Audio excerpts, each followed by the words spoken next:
अस्सलाम वालेकुम जी, मैं हूं मलिक तहसीन। आज अपनी एक नई वीडियो के साथ। आज की वीडियो में मैं आपसे अपना एक्सपीरियंस शेयर करूंगा कि मैंने यूरोप का वीज़ा कैसे हासिल किया।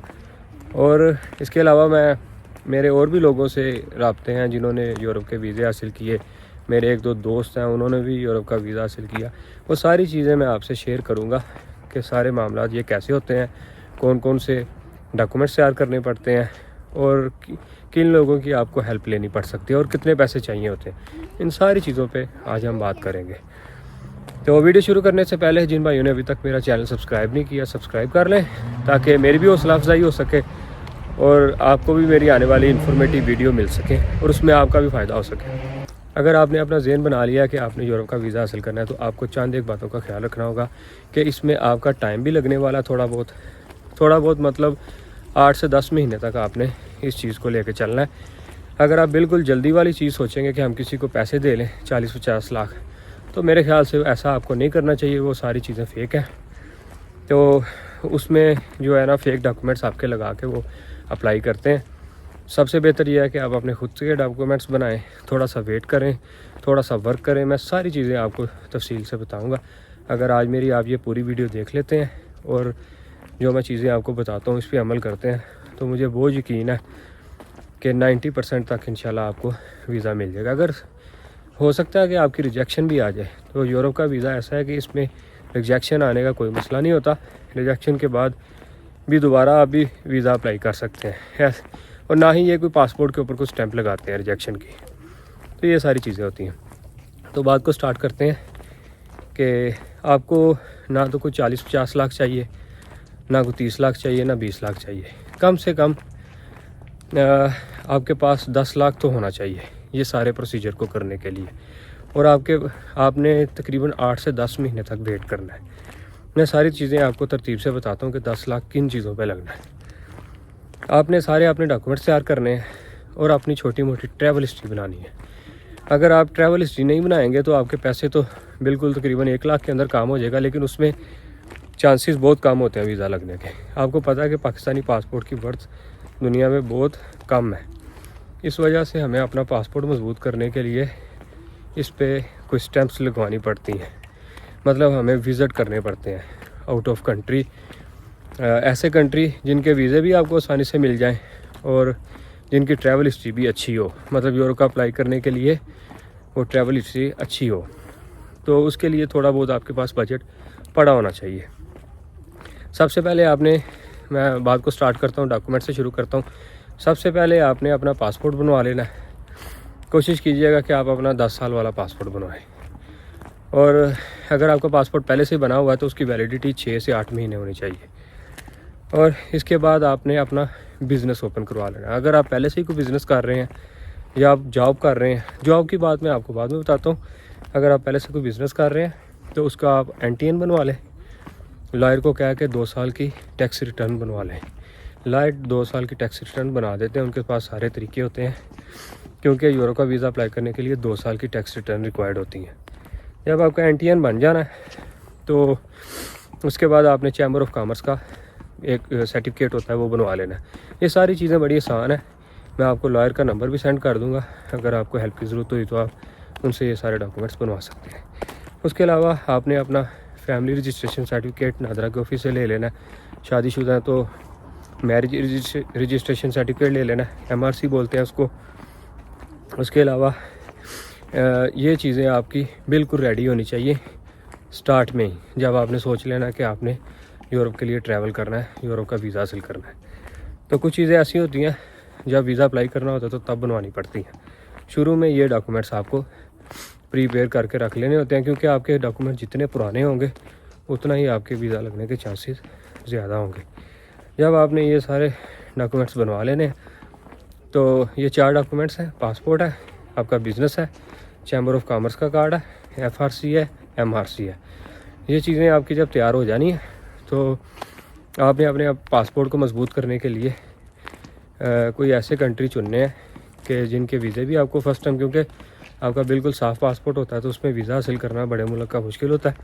तो आपने कोशिश करनी है कि थाईलैंड, मलेशिया और सिंगापुर का एक टूर करके आए। वो आपको बड़े कम पैसों में मतलब मैंने आपको 10 लाख का बजट बताया, तो इसके अंदर ही मैं आपको इंशाल्लाह सारी चीज़ें बताऊंगा कि जिसमें आप अपनी ट्रैवल हिस्ट्री और अपना वीज़ा अप्लाई और यहाँ तक पहुँचने तक का सारा मामला कर सकते हैं। आपने थाईलैंड, मलेशिया और सिंगापुर की ट्रैवल हिस्ट्री बनानी है। आप 3-3 दिन का इसमें टूर रखें। ट्रैवल हिस्ट्री पे मैं अलग से एक वीडियो बना लूँगा, लेकिन इस वक्त मैं शार्ट में आपको बताता हूँ कि इस सारे टूर पे आपका 3 कंट्री हैं, अच्छे कंट्री हैं, टूरिस्ट कंट्री हैं। इन तीनों कंट्री पे आपका, अगर आप खुद से जाते हैं किसी कंपनी के बगैर, तो 4 से 4.5 लाख ज़्यादा से ज़्यादा इन पैसों में आप 3 कंट्रीज़ की ट्रैवल हिस्ट्री बना सकते हैं। और इसके अलावा जब आप वापस आ जाते हैं तो आपने आपका एक चीज़ मैं स्किप कर गया हूँ कि आपका बैंक अकाउंट होना चाहिए। जब आपने अपना पासपोर्ट बनाना है तो आपका बैंक अकाउंट भी होना चाहिए, और बैंक अकाउंट में ट्रांजैक्शन आपने मुसलसल करनी है। जब आप अपना ट्रैवल करके आ जाएंगे शुरू में 3 कंट्रीज़ का, तो आपका पासपोर्ट भी स्ट्रॉन्ग हो जाता है उससे। तो लेकिन आप अभी भी एलिजिबल नहीं होते यूरोप का अप्लाई करने के लिए। कुछ लोग हैं कर लेते हैं, उनका वीज़ा लग जाता है। कुछ लोग तो ऐसे हैं कोरे पासपोर्ट पे भी करते हैं तो उनका वीज़ा लग जाते हैं। लेकिन आपने ऐसा काम करना कि आपकी रिजेक्शन ना आए। तो आपकी ये ट्रैवल हिस्ट्री बन गई 3 कंट्रीज़ की। आपने अपने बैंक अकाउंट को चलाना है, मतलब डेली बेसिस पे आपने अपने बैंक अकाउंट की रनिंग करनी है। आपने किसी के पैसे देने हैं या लेने हैं, तो आपके मोबाइल पे एप्लीकेशन होती है बैंक की, तो वहाँ से ही आपने सारे मामला ये करने हैं। किसी को पैसे सेंड करने हैं, किसी से लेने हैं, या आपने कोई बिल पेमेंट करनी है, बच्चों की फ़ीस देनी है, तो अपने सारे मामला अपने बैंक अकाउंट से ही करें, ताकि आपकी ट्रांजैक्शन बने। और वीज़ा ऑफिसर जब आप वीज़ा अप्लाई करें तो उसे पता हो कि ये बिजनेसमैन है, सारा इनका काम बैंक के थ्रू ट्रांजैक्शन में ही होता है। तो ये काम आपने कर लेना है। ट्रैवल हिस्ट्री आपकी 3 कंट्रीज़ की बन गई। उसके बाद आपने थोड़ा सा वेट करना है। 3 से 4 महीने जब आपके गुजर जाएँ, 3 महीने गुजर जाएँ, तो उसके बाद आपने कोशिश करनी है कि आपको किसी तरीके से तुर्की का वीज़ा मिल जाए। तुर्की का वीज़ा लेना कोई ज़्यादा मुश्किल नहीं है। सिर्फ तुर्की के वीज़े में मसला ये है कि उसकी फ़ीस थोड़ी सी ज़्यादा है। फ़ीस उसकी 55,000 है इस वक्त। तो तुर्की का जब आप टूर करेंगे, साथ आप दुबई को अटैच कर लें, अज़रबैजान को अटैच कर लें, 3 कंट्री ये कर लें। इसके अलावा भी रूट है साउथ अफ्रीका वाला, लेकिन वो बात की बात है। आप यही करें, ये ज़्यादातर लोग ऐसे ही करते हैं, क्योंकि तुर्की की ट्रैवल हिस्ट्री बहुत अच्छी गिनी जाती है।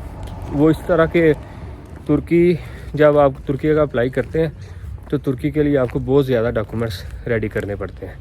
तो यूरोप को भी पता होता है जब आप उनके पास वीज़ा अप्लाई करने जाते हैं कि ये बंदा तुर्की गया हुआ है। तुर्की एक टूरिस्ट कंट्री है।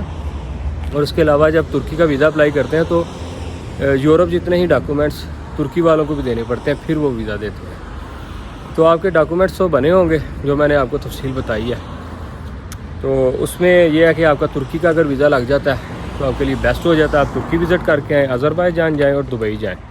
इस तरह आपकी 6 कंट्रीज़ की ट्रैवल हिस्ट्री बन जाती है। और तुर्की वाले टूर पे आपका तकरीबन 4.5 लाख तक खर्चा इस पर भी आ जाता है।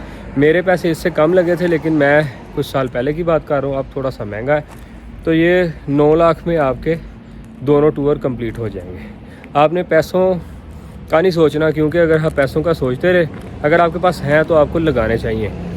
अदरवाइज़ आपको 30-40 लाख में एजेंटों से बात करनी पड़ती है। उसमें आपके डॉक्यूमेंट्स भी फेक होते हैं और ये भी कंफर्म नहीं होता कि आपका वीज़ा लगेगा या नहीं लगेगा।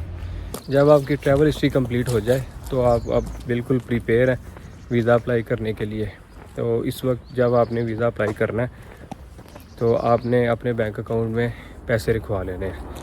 वो आपको किसी दोस्त की, किसी रिलेटिव की हेल्प लेनी पड़ती है। अगर आपके पास अपने पैसे हैं तो फिर तो बहुत अच्छा है। तो आपको ये है कि तकरीबन जितना आपके पास बैलेंस ज़्यादा होगा बैंक में, उतने आपके चांसेस ज़्यादा होंगे। वैसे तो 15 लाख हो तो बहुत है, लेकिन इससे ज़्यादा रख लें तो आपके लिए बेहतर है। तो इसमें यह है कि जब आप वीज़ा अप्लाई करेंगे तो आपको समझ लें कि आपने जर्मनी का, फ्रांस का, इटली, स्पेन, किसी कंट्री का भी वीज़ा अप्लाई करना है तो आपके पास एम्बेसी की अपॉइंटमेंट होनी चाहिए। क्योंकि आपको जब अपॉइंटमेंट मिलती है तो आप अपनी सारी फ़ाइल लेके जाते हैं वहाँ सबमिट करवाने के लिए। तो फिर अगर आप स्पेन का वीज़ा अप्लाई करते हैं तो इसका 2 महीने के अंदर रिज़ल्ट आता है। इसके अलावा जो दूसरे कंट्रीज़ हैं उनका टाइम इतना लंबा नहीं है, वो जल्दी वीज़े आ जाते हैं 15-15 दिन में। फ्रांस का करेंगे 1 हफ़्ते में भी आ जाता है। और इटली का 1 महीना लगता है, स्पेन जर्मनी का 15 दिन में आ जाता है। तो जब आपने वीज़ा अप्लाई करना जाना है तो अगर तो आप ये काम खुद कर सकते हैं तो कर लें, अदरवाइज़ फिर किसी कंसल्टेंट की हेल्प ले लें। कंसल्टेंट ज़्यादा पैसे नहीं लेते, 30-40 हज़ार में वो आपका सारा काम कर देते हैं, आपकी फ़ाइल तैयार कर देते हैं। और अगर आप खुद भी कर सकते हैं तो या किसी कंप्यूटर एक्सपर्ट की या दोस्त की हेल्प लें तो वो सबसे बेहतर है। अगर आपको ये मुश्किल लगता है काम तो कंसल्टेंट के पास चले जाएँ, वो भी मैं नंबर आपको दे दूँगा अगर आप मांगे तो जब आपने वीज़ा अप्लाई करना होता है तो आपको होटल बुकिंग चाहिए होती है रिज़र्व में, पेमेंट नहीं आपने करनी है। आपके पास एयर टिकट होनी चाहिए, वो भी रिज़र्व में, उसकी भी आपने पेमेंट नहीं करनी। और आपने कवर लेटर बनाना है। कवर लेटर बहुत अच्छा होना चाहिए यूरोपियन स्टैंडर्ड का, जिसमें आपने उन्हें बताना है कि मैं आपके कंट्री जाऊंगा, इतने दिन में वापस आऊंगा और इस डेट से इस डेट तक मुझे वीज़ा चाहिए। और आपने अपना बिज़नेस उसमें दिखाना है कि मैं ये बिज़नेस करता हूँ।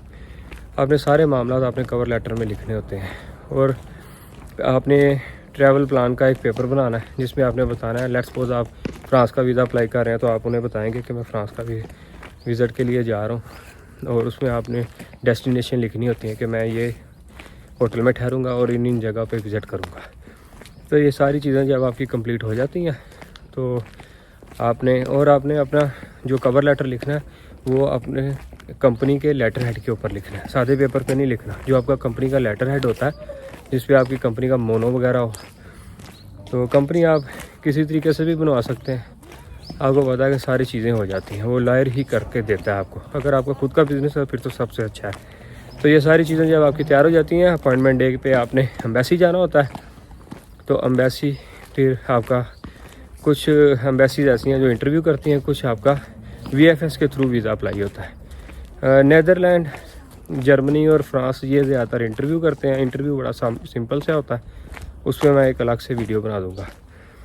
तो ये सारी चीज़ें अपने अपॉइंटमेंट डे पे जाना होता है, वहाँ पे एम्बेसी फ़ीस जमा करानी होती है। एम्बेसी फ़ीस 90 यूरो है और जो बच्चे हैं उनकी 60 यूरो है। तो इन सारी चीज़ों ये सारे काम करने के बाद आपका वीज़ा अप्लाई हो जाता है। तो आपके लिए जो आपके डॉक्यूमेंट्स होते हैं, मैंने भी यही डॉक्यूमेंट्स प्रिपेयर किए थे, आप भी यही करें तो मुझे बड़ी उम्मीद है 90% तक आपका वीज़ा इसमें लग जाएगा, इंशाल्लाह ज़रूर लग जाएगा। तो नहीं लगता तो उसके बाद आप फाइल को अपडेट करें, थोड़ा बैलेंस उसमें 2-4 लाख ज़्यादा करें, कोई टैक्स रिटर्न को ऊपर नीचे करें तो दोबारा भी अप्लाई कर सकते हैं। लोगों के दूसरी तीसरी बारी में भी वीज़े लग जाते हैं। ऐसा नहीं कि एक दफ़ा वीज़ा नहीं लगा तो कभी नहीं लगना। तो ये सारी चीज़ें होती हैं। आज की वीडियो में अगर मुझसे कोई बात स्किप हो गई हो तो आप मुझे कमेंट्स में पूछ लीजिएगा। अगर आपको समझ नहीं आई फिर भी पूछ लीजिएगा, मैं आपको सारी चीज़ें बता दूंगा। और डॉक्यूमेंट्स की डिटेल एक दफ़ा मैं डिस्क्रिप्शन में भी डाल दूंगा, वहाँ से भी आप देख लीजिएगा। आज की वीडियो अगर मेरी पसंद आई हो आपको तो इसको लाइक शेयर कर दीजिएगा और मेरे चैनल को ज़रूर सब्सक्राइब कर दीजिएगा। तो मिलते हैं इंशाल्लाह नेक्स्ट वीडियो में। अल्लाह हाफिज़।